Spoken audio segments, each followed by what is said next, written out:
The Board of Environmental Protection has okayed a plan to fine a Columbia Falls company $250,000 for not filing the proper permits before developing 7 acres of land. Morrill Worcester manages Worcester Holdings LLC. His family also operates the wreath company behind wreaths across America. In a meeting today, the board had harsh words for the company.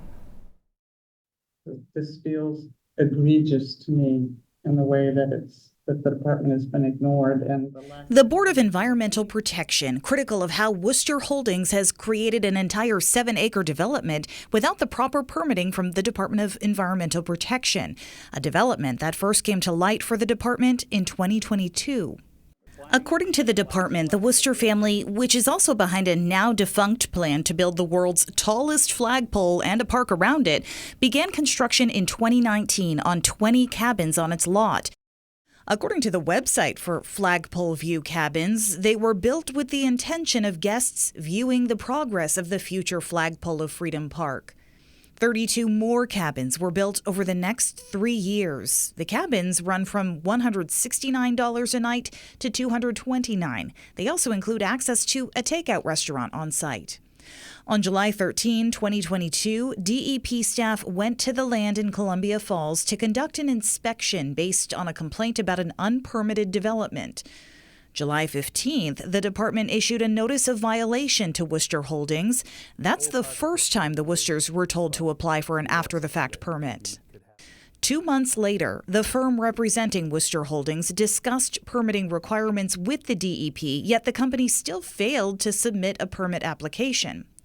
The matter was referred to the Attorney General's office on August 24, 2023, a year later, which then developed an agreement by January of 2024 that the Worcesters pay a $250,000 fine and submit their after-the-fact permitting application.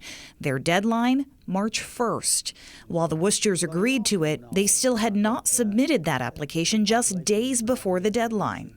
Their attorney, Tim Pease, released a statement saying, in part, quote, "There is no environmental damage or impact, and they obtained all required local permits for the cabins. The Worcesters had a general understanding of Maine DEP site law and purposely kept the development small enough as not to require a site location of development permit. Issues lie in the misinterpretation of the impervious surfaces and site law.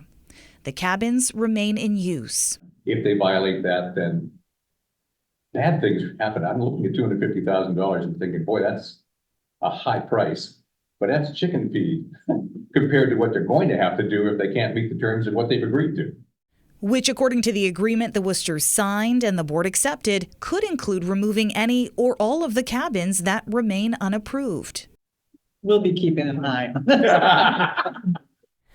The Department of Environmental Protection says they have not received an application yet from Worcester Holdings. If they don't receive one by Friday, the company could be forced to remove the work they've done.